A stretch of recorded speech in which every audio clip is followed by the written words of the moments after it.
The information in this broadcast is for educational purposes only and is not provided as a professional service, medical advice, or is it intended or implied to be a substitute for diagnosis or treatment. You are encouraged to confirm any information obtained from this broadcast with other sources and review all information regarding any medical condition or treatment with your physician and other appropriate healthcare providers. Hi, I'm Pete Levine.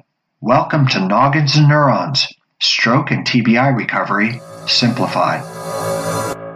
I'm a clinical instructor and clinical researcher. I've co-authored dozens of scientific journal articles about brain injury recovery, and I'm also the author of the book, Stronger After Stroke. I'm Deborah Battistella, occupational therapist, creator of the OT's Guide to Mirror Therapy, and an OT educator. I have a lot of experience working with survivors. Most of my clinical practice has been in a certified stroke center. Pete and I are especially interested in talking about what rehab, neuroscience, and clinical research all have to say about the brain and recovery. But don't worry, our job is to make this stuff simple. We're here to make it so that everyone, clinicians, clinical students, caregivers, and most importantly, the survivor, understands what it takes to leverage their great neuroplastic brain for recovery.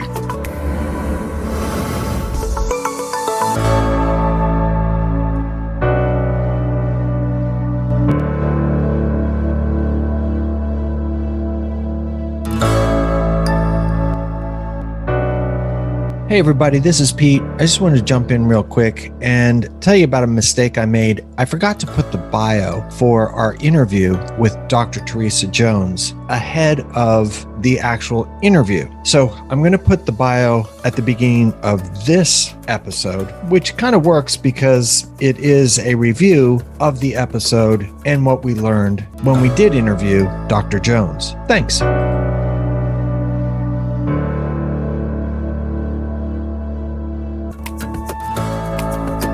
New clinicians working in the world of stroke recovery need to understand what is too much too soon. And I think she made some good points about it, that early mobility doesn't mean early intensity. So, early mobility really is to get the person up so that other systems in the body don't start to fail them, and which would negatively impact their recovery. So we keep them healthy while they're still in that acute stage so that when they enter that more subacute phase, they can participate. Theresa A. Jones is a behavioral neuroscientist. Dr. Jones works with rodent models, rats and mice, to understand brain changes involved in learning and stroke recovery and the interaction between learning and stroke recovery. Stroke affects the learning affects recovery. And it was actually more than 3 decades ago when Dr. Jones was a grad student that she first became intrigued with the possibility of neuronal growth reactions to stroke-like lesions and how they were influenced by behavioral experiences, which they were. That started the line of work on interactions between experience-dependent and injury-induced neuroplasticity that is still her major general focus or obsession. She talks about how the stroke affects the behavior. The behavior then affects the brain and recovery, either positively or negatively, and how that cycle just keeps going. Behavior changes the brain changes recovery, which then changes behavior, and around we go. She's especially interested in neuroplasticity involved in learning new manual skills and recovery of hand function after stroke. So that's sort of interesting. That would suggest that both healthy models, that is new manual skills, just in you or I, or in her case, rats, but also the recovery of what she calls hand function, but is really forelimb function after an induced stroke in a rodent. So Dr. Jones is probably best known for her early work establishing the experience dependency of neuronal growth responses to stroke. She says that her work in more recent years indicates that the experiences of either hands might compete in shaping patterns of neural remodeling after stroke has received a good deal of attention, as well as other work that she has done. You can reach Dr. Jones by email at tj@austin.u texas.edu.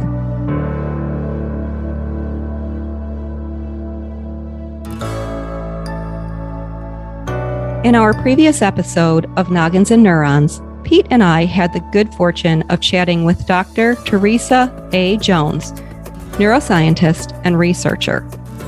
In that conversation, we covered a wide variety of topics. Some of those topics include translating research from benchside to bedside, the importance of communication, some advantages of studying animal models, behavioral changes and the role they play in stroke outcome, intensity, timing, and potential for harm in the rehab process. We talked about behavioral compensation and how compensation coupled with disuse impedes recovery of more normal movement.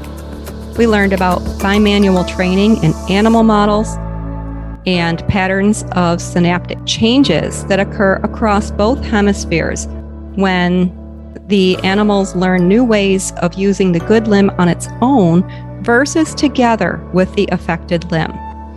And finally, we heard Dr. Jones' thoughts on writing, rabbit holes and tangents, and ways to improve communication.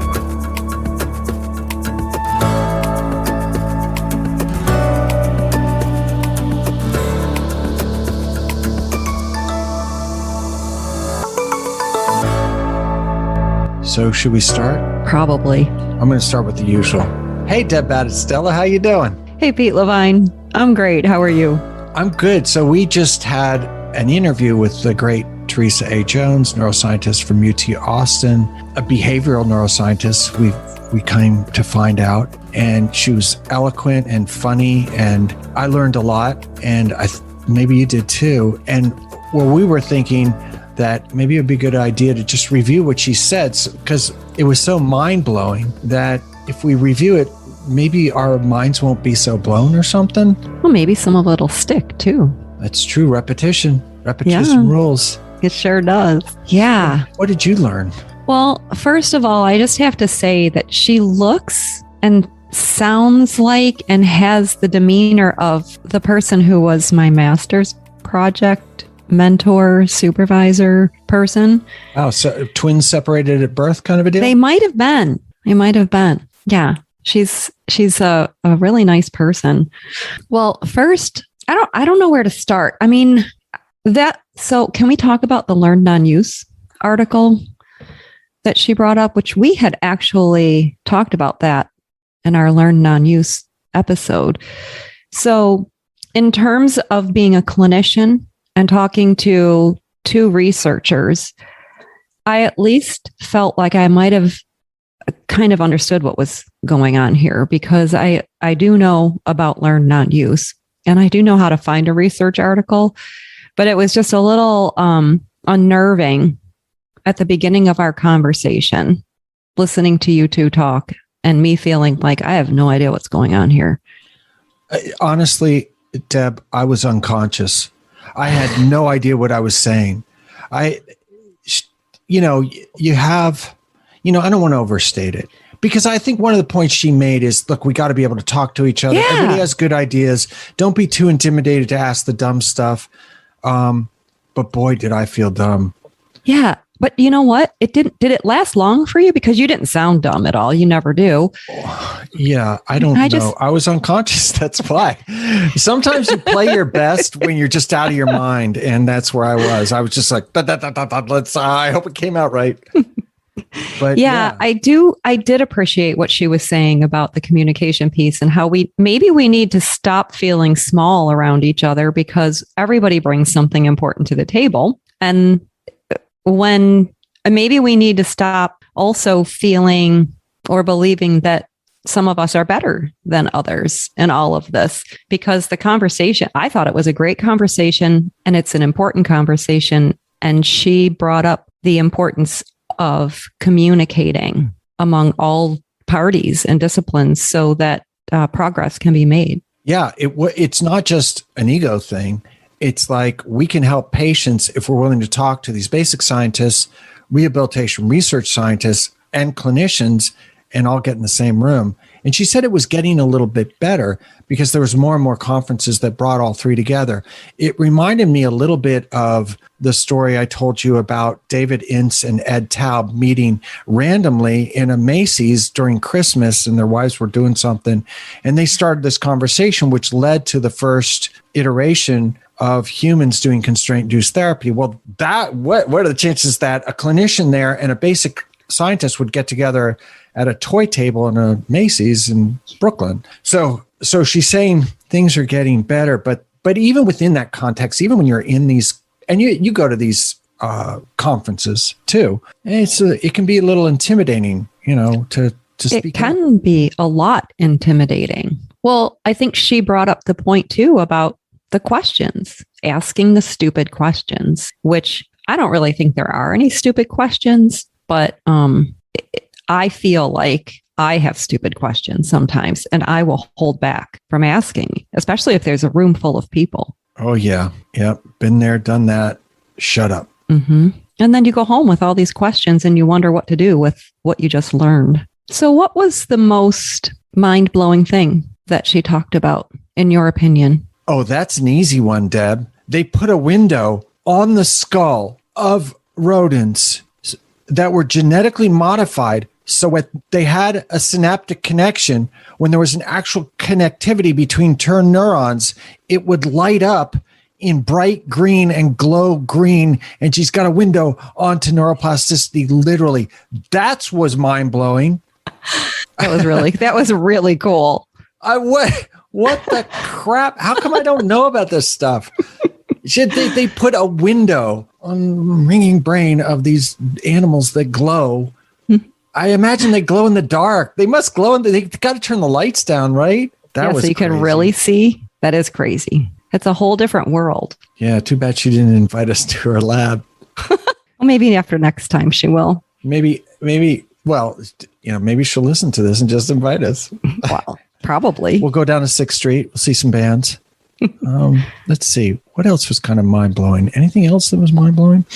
I thought it was great the way she talked about neuroscience. So I've mentioned before that neuroscience as a discipline didn't happen in universities until the 70s, I think is what I said. I think I said the 90s. And I think it started earlier than that. Amherst had a school, a neuroscience that was dedicated to, spitting out neuroscientists. I don't know if they had a PhD program right off the bat, but they had at least a bachelor's level. But she was early, and she said there were no women. And because I was a woman and I felt like they felt like I was dumb, I could ask the dumb questions and there was no harm, no foul. She's not dumb. No. And she asks, I almost said, because she's blonde, I almost said, yeah, and you're blonde too. So it's like, they really think you're dumb. I don't know if she's going to invite us now, Pete. Yeah, that probably wouldn't work. But she's not a dumb blonde. And I think, as dumb as men are, I think they probably picked up really quickly that these weren't dumb questions she was asking. They were probably pretty well thought out. But I thought that whole dynamic of being early in neuroscience and having to deal with a male-dominated environment, but that somehow gave her an advantage is exactly what resilient people do, right? I mean, they find this challenge and then they find this loophole in the challenge and they use it. Well, exactly. So the fact that she's a neuroscientist, behavioral psychologist as well, to me, they should go together. But wait a second. Isn't the mind separate from what the body experiences? I don't know. Is it? Is the mind separate from the brain? Is the brain separate from the mind and the body? No, it's not. Exactly. It's nature and it's nurture. And the behavioral part, I think, is nurture, isn't it? Or can we not even separate that?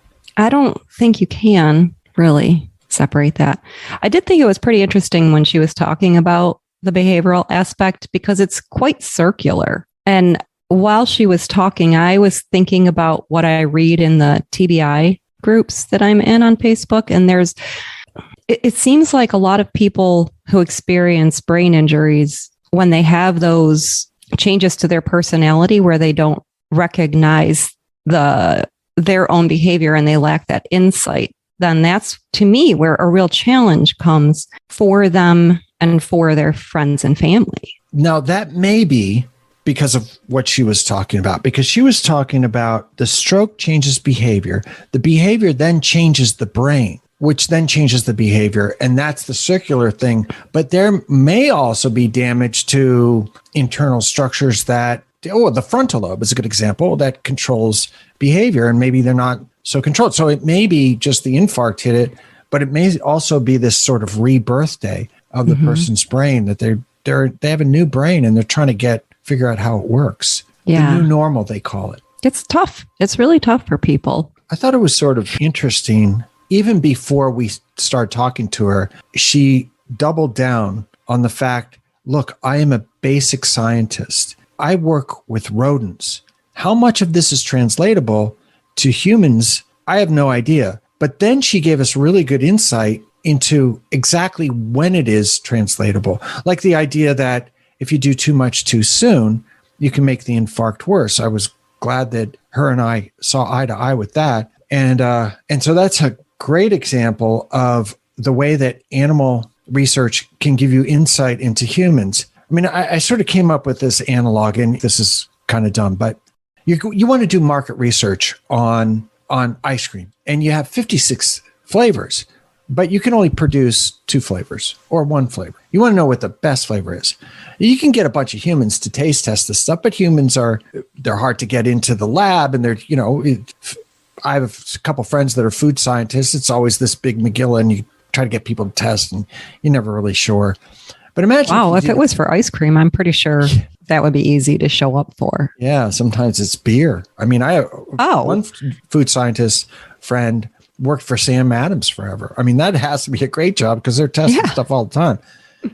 But imagine if you got a bunch of crab-eating macaques to do some of the initial work, and you find out immediately that they almost always go for the chocolate, and they go there quicker than any other flavor. They'll eat it all, but they'll go for the chocolate first. Well, you can then make this assumption that with humans, chocolate as well may be the first flavor that you want to introduce, but you still have to do the human testing.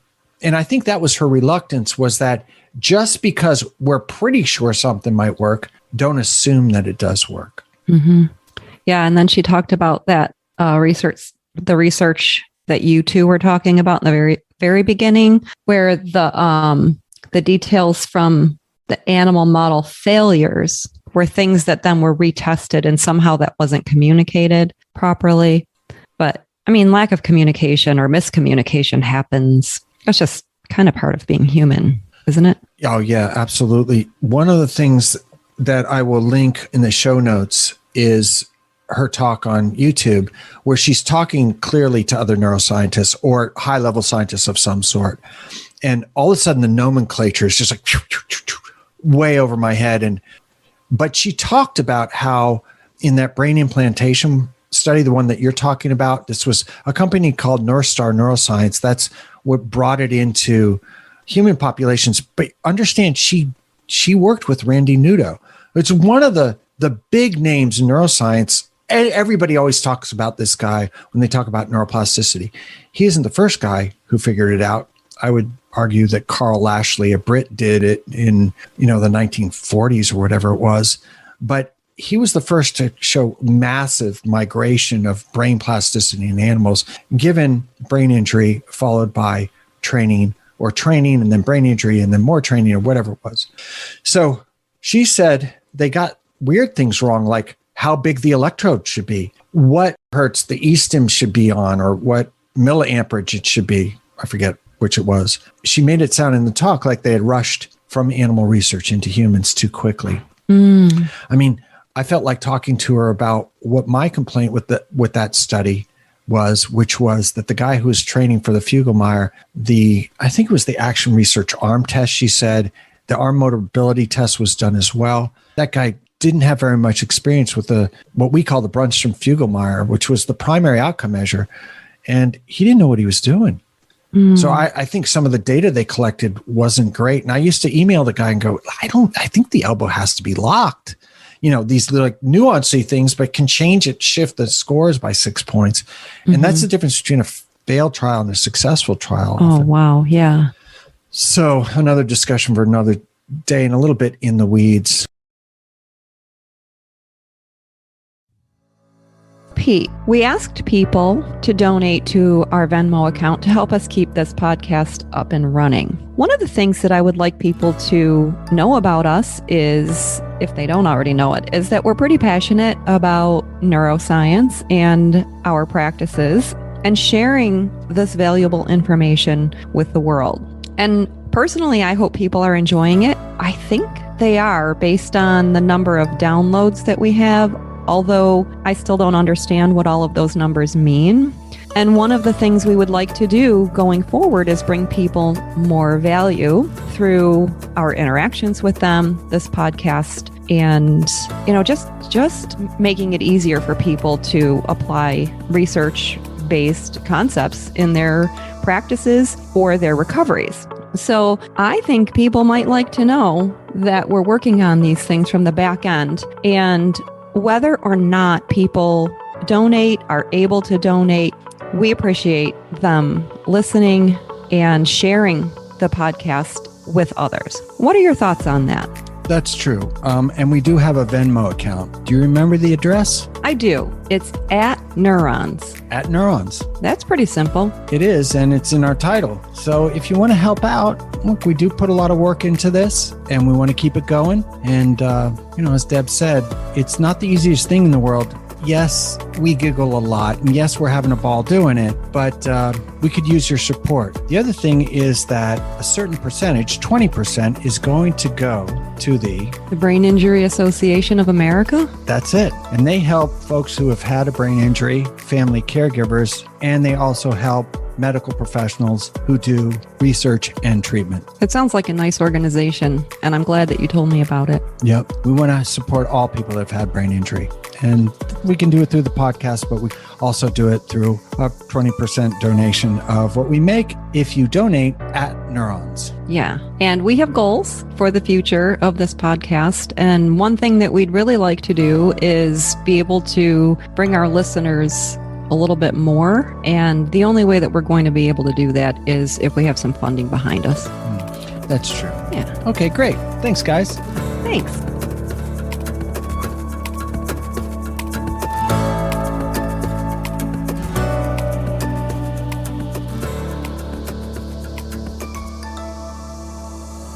What else did we learn from Dr. Jones?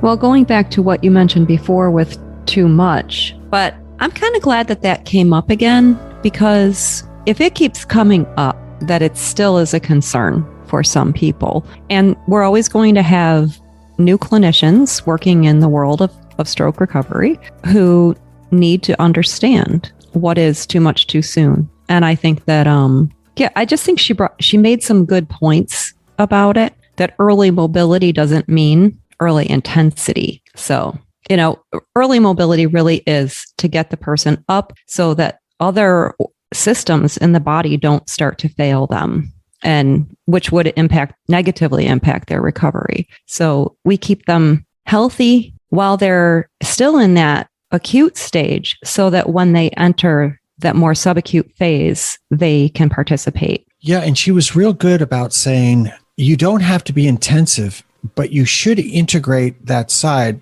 as soon as possible. And it doesn't have to be a constraint on the unaffected side. It can just be some gentle, hey, let's see does it move today? What's going on in the shoulder? Can you shrug your shoulders?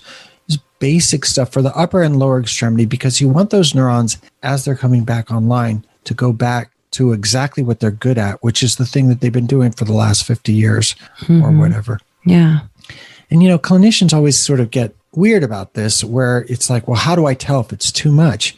But in the first semester in school, you learn this stuff. I mean, it was, basic things like allow for lots of rest. If you're in acute care, you can look up at the monitor and say, why is the, pulse rate spiking right now? Well, because it's too much. You could look at blood pressure, but you could look at facial expressions. And you could also say, look, this is going to be a 45-minute treatment bedside. Let me just take my time here and give him tons of rest and see if he can move a little bit here, a little bit there. That's what she's talking about.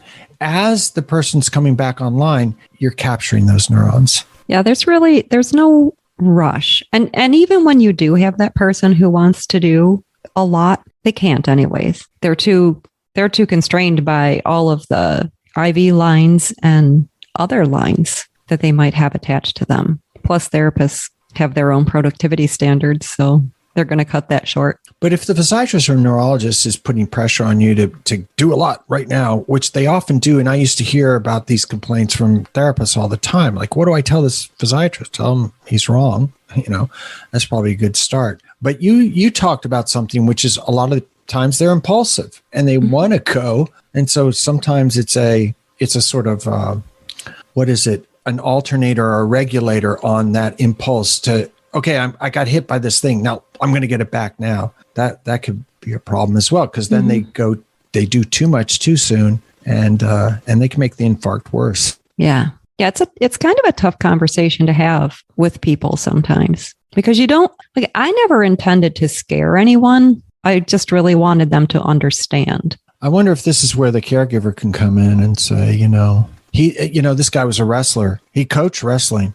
If you say go, he's going to go. Yeah. Even if he's aphasic, he's going to get the idea. And then the caregiver can help be a mitigator of this stuff. I know they're not always around, but when they are. Yeah. It is nice to have an understanding of what somebody was doing before they come to the hospital with an event like that. Oh, yeah. Yeah, because, if for no other reason, you're trying to engage the mind, not just the brain. It's not just about getting neurons back. It's also getting a sense of what's going to motivate this person when those neurons really start to rush back online. That BDNF is really in there and the brain is primed and ready to relearn. And as Dr. Jones pointed out, just in this incredible this rebirthing of the brain, it's in such flux that you can really do really great things. And I would imagine pretty bad things like learn non-use. Mm-hmm. You know what? Like I was talking about how I felt like I was unconscious for a lot of that talk. I screwed up where she spent part of her childhood in. She corrected me and I was like, what is she talking about? So there's these 4 towns, like it's Summit, New Providence, Berkeley Heights, and Chatham. All of these are bedroom communities directly west from Manhattan, and they all have direct train lines right into the heart of the city. So I got the wrong town. I said it was New Providence. It was actually Berkeley Heights, which is also contiguous with the town that my parents owned a house in forever. So that was kind of weird that I just kind of screwed that up. That's on our Wikipedia page. That's how I found that. Oh, she did look a little puzzled as to how you would know this information. Yeah. She doesn't know you. Yeah, because I'm willing to creep. I'm willing to be a creep.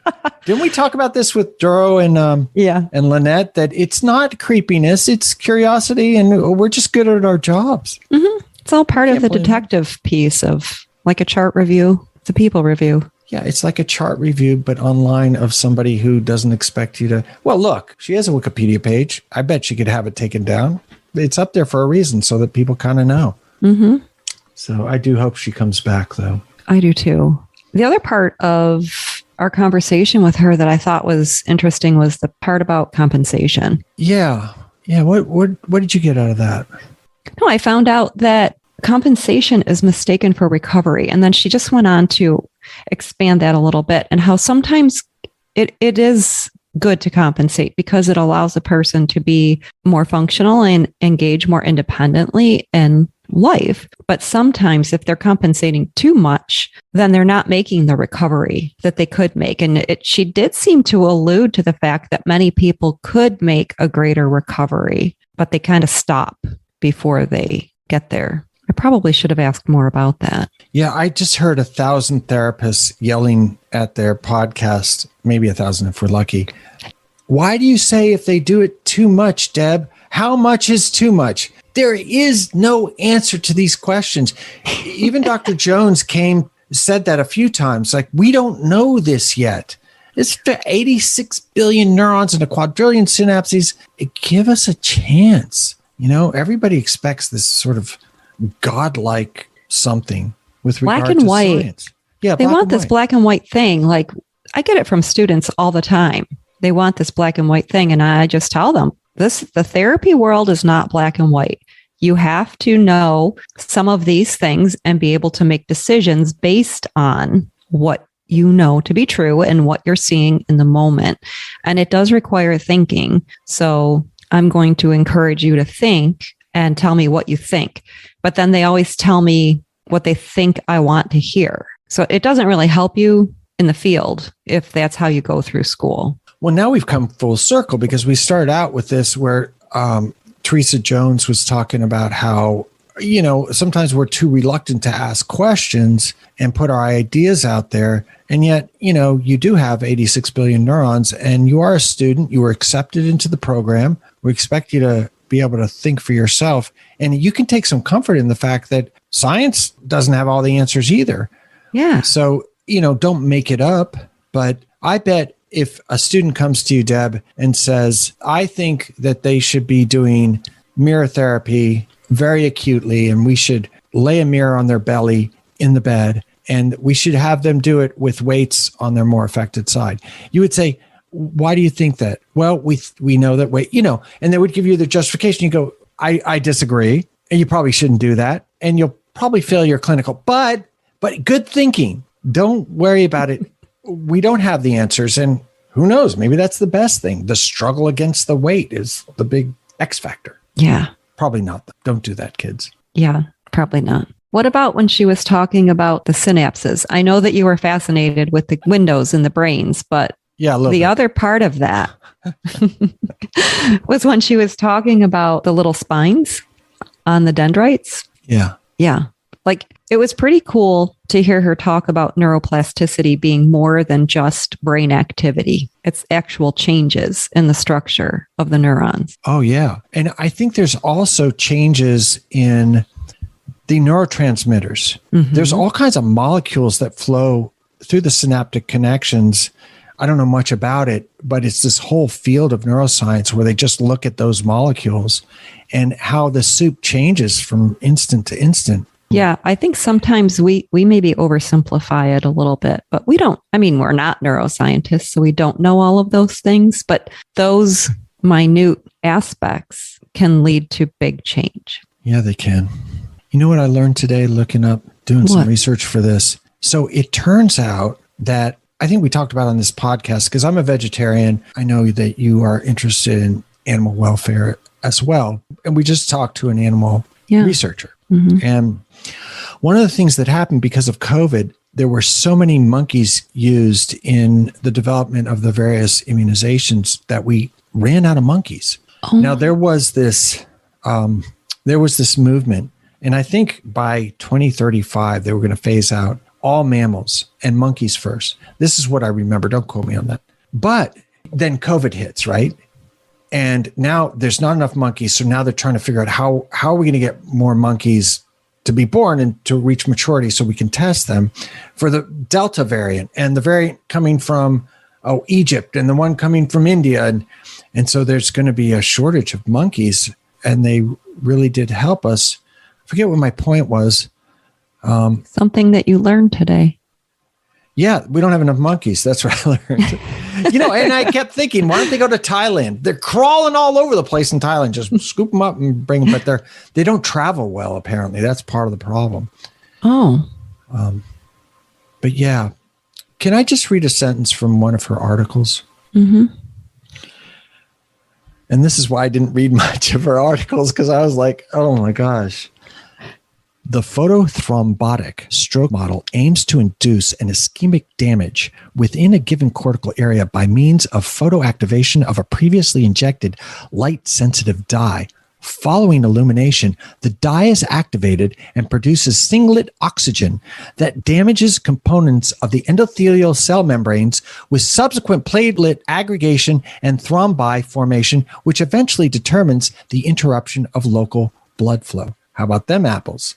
That's a big, long sentence to tell us that. This is the way they give them an infarct. They inject this dye stuff that then takes away the oxygen and destroys the endothelial cells. And then there's this platelet aggregation, which is basically a stroke. So it's that kind of stuff. What else was she? Oh, and there was something else. And I forgot to ask her about this.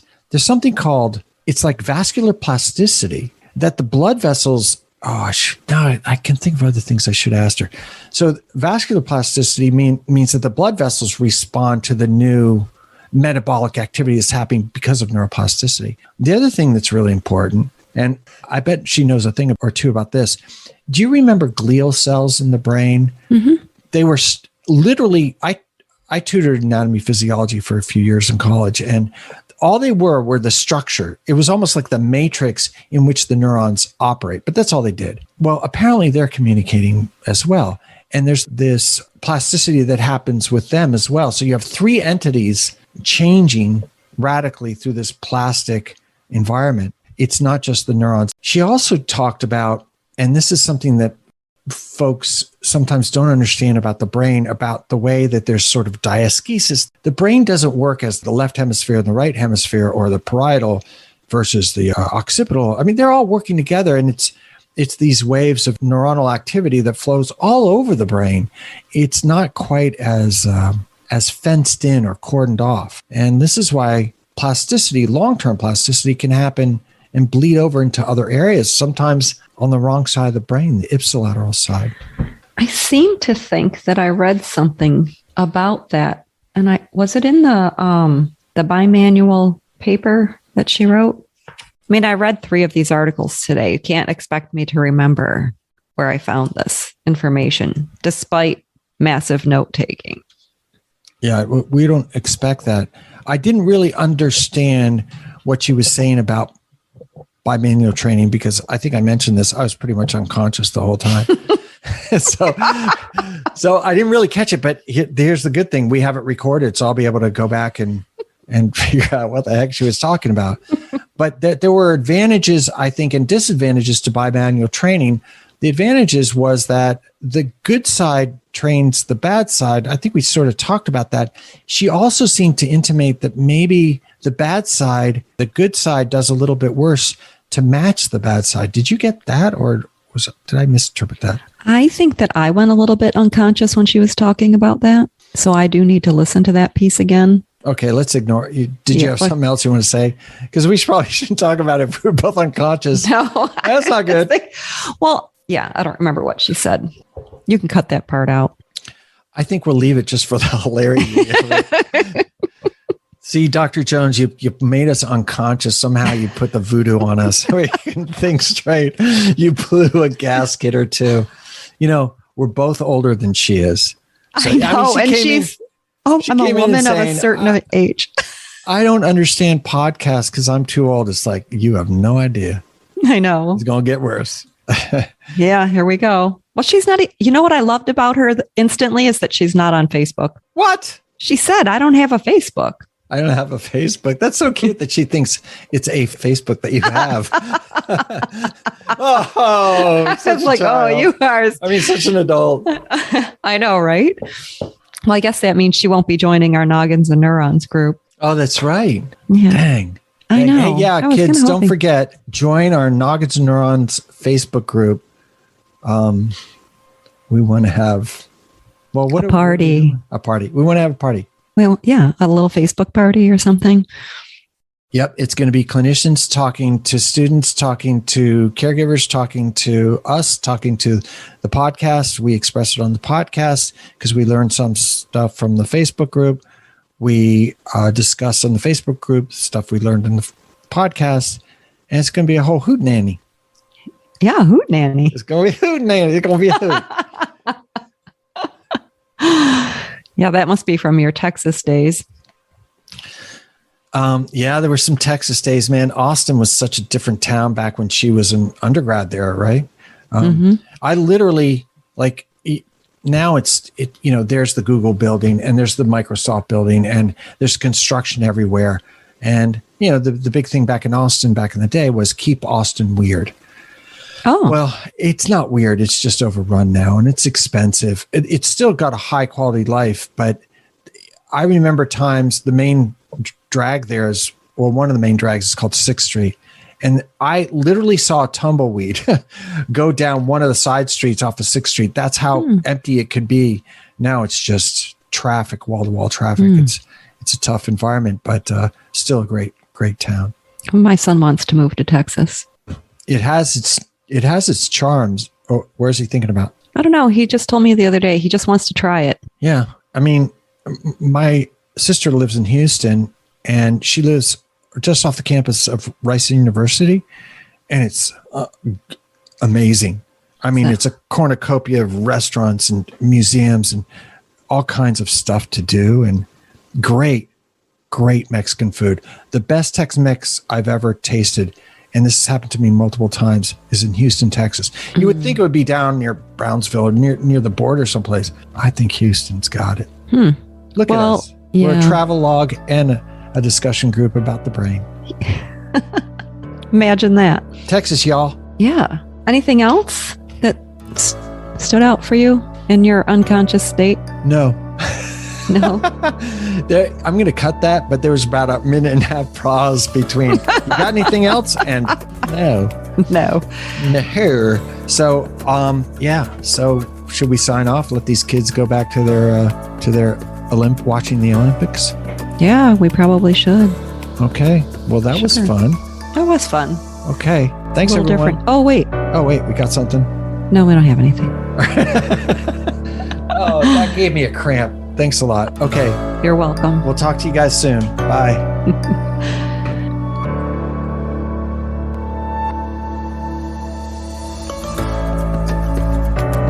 Thank you so much for listening to this episode. We appreciate your support and would love to hear from you. Ask us questions and share your thoughts by email at NogginsAndNeurons@gmail.com. That's Noggins, the word and spelled out, neurons @gmail.com. If you like what you heard, please share this podcast with others you think will benefit. Also be sure to subscribe and leave us a review. We'll catch you next time on Noggins and Neurons, Stroke and TBI Recovery Simplified.